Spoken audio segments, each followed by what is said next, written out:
2024లో TDP Janasena BJP పొత్తుతో YCP పార్టీని ఎలాగైనా కూలదోలుస్తామని నారా లోకేష్ గారు అంటున్నారు. దాని మీద మీరేమంటారు? ఎవరు ఏమన్నా ఏం జరిగినా జరిగేది మాత్రం ఒక్కటే, అది జగనన్నే వస్తాడు. వాళ్ళ మాటలన్నీ కూడా వాళ్ళ అంతే. ప్రస్తుతం మంగళగిరి ఎమ్మెల్యే ఉన్న ఆల రామకృష్ణారెడ్డి గారు తిరిగి వైసీపీ పార్టీలో రావడానికి మీరు ఎలా స్వాగతిస్తున్నారు? దాని మీద మీరేమంటారు? ఆయన చాలా మాకు మళ్ళీ తిరిగి వచ్చినందుకు, ఎన్ని వెళ్ళినా ఎటు వచ్చినా మళ్ళీ తిరిగి జగనన్న పరిపాలనలోకి వచ్చేసాడు. అంటే ఇందులో ఎంత గొప్ప ఉందో ఆయన చూశాడు కాబట్టి మళ్ళీ తిరిగి వచ్చాడు. అలాగే ఆయన వచ్చినందుకు మేము ఎంతో సంతోషంగా ఉన్నాము. పండగ కూడా చేసుకోవాలి, దసరా, నూతన సంవత్సరాల ప్రత్యేక ఇంకా అనేకమైన పండుగలు కూడా జరుపుకోవాలని అనుకుంటున్నాం మేము. 2024లో వైసీపీ పార్టీకి మంగళగిరి ఎమ్మెల్యే ఆర్కే గారు ఎంతవరకు సపోర్ట్ చేస్తారని మీరు అనుకుంటున్నారు? దాని మీద మీరేమంటారు? మాకు ఎప్పుడు సపోర్ట్ గానే ఉంటాడు, ఇంకా చేస్తాడని కూడా మేము అనుకుంటున్నాం. 2024లో వైసీపీ పార్టీకి ఎంత మెజార్టీ రావచ్చు మంగళగిరిలో? మెజార్టీ అంటే ఎక్కువగానే ఉంది, అంతా ఇంత లేదు కానీ ఎక్కువ ఆయనకే. లేదు, మేము చేసే వృత్తికి మేము ఒక 5,000 గురించి అని అనుకోవట్లేదు. ఇది ఒక సేవ. ఆయన పెట్టిన నవరత్నాలన్నీ ప్రజలకి, పేదరికంలో ఉన్న ప్రతి ఒక్కరికి అందజేయడమే మా యొక్క లక్ష్యం. మాకు 5,000, 10,000 అనే జీవనాధారం అసలు లేనే లేదు. అలానే కూడా మేము అనుకోవట్లేదు. ఆ ఫీలింగ్ అనేది కూడా మాకు ఎప్పటికీ లేదు. మాకు ఇచ్చే 5,000 చాలు, మళ్ళీ వస్తే పెంచడన్న హోప్తో ఉన్నంతకాలం మేము ఈ సేవలో కొనసాగిస్తూనే ఉంటాం. షర్మిలక్క అన్నారు, అన్నంత మాత్రం అది జరగలేదు కదా. ప్రజలందరిలో ఉన్న ఆ యొక్క మాటని ఎవరు తీసేయలేరు కదా.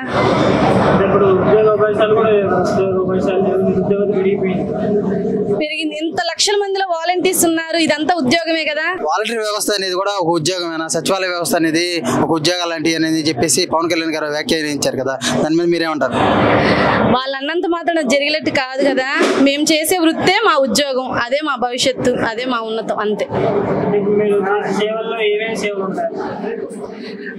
1, 2 అని కాదు కదా, చాలా ఉన్నాయి. అవి ఏంటి అని అంటే, ప్రతి ఒక్కరి స్కీమ్ అనేది వాళ్ళ చేతులు నేరుగా వెళ్ళి వాళ్ళకి ప్రతి ఒక్క అవసరం తీరుతుందంటే అదొక సేవాభావంతో, అదొక మనీ పరంగా వాళ్ళకి అంది, వాళ్ళ కష్టాలన్నీ తీరుతున్నాయి అంటే అదొక ఉద్యమం, అదొక ఉద్యోగమే.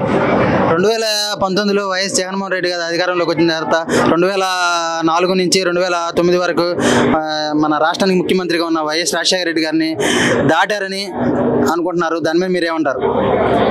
అంతకు దాటాలని ఆయన ఇంత చేస్తున్నాడు కాబట్టి ఇంకా ఇంకా దాటుతాడు, ముందుకు వెళ్తాడని మేము అనుకుంటున్నాము. అదే పట్ల జరిగిద్ది కూడా. నా పేరు కోల ప్రియాంక. మీరు ఎక్కడి నుంచి వచ్చారు? తాడేపల్లి అంజిరెడ్డి కాలనీ నుంచి వచ్చాం.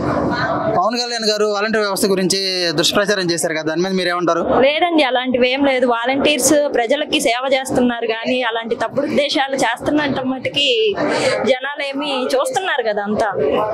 ప్రస్తుతం మంగళగిరి ఎమ్మెల్యే ఉన్న ఆర్కే గారు తిరిగి వైసీపీ పార్టీలో రావడానికి మీరు ఎలా స్వాగతిస్తున్నారు? దాని మీద మీరేమంటారు? మాకైతే చాలా ఆనందంగా ఉందండి. ఇది ఒక పెద్ద పండగలాగా ఉంది చెప్పుకోవాలంటే. 2024లో వైసీపీ పార్టీ కోసం, మంగళగిరిలో వైసీపీని గెలిపించడం కోసం ఎంతవరకు ఆయన తోడ్పడతాడు అనేది అనుకుంటున్నారు? దాని మీద మీరేమంటారు? 90% 100% మా జగనన్న వస్తాడని నేను ఆశపడుతున్నాను. 2024లో మంగళగిరిలో నారా లోకేష్ ఓటమి తథ్యమని అందరూ భావిస్తున్నారు. దాని మీద మీరేమంటారు? అవన్నీ తప్పుడు ప్రచారాలండి. మేము జగనన్నతోనే ఉంటాము, జగనన్న పాలనలోనే. 2024లో వైసీపీ పార్టీకి ఎంత మెజార్టీ రావచ్చు మంగళగిరిలో? 100%. జనాలకి కుల మత భేదాలు లేకుండా ప్రతి ఒక్కరికి అన్ని చేస్తున్నాడు కదా.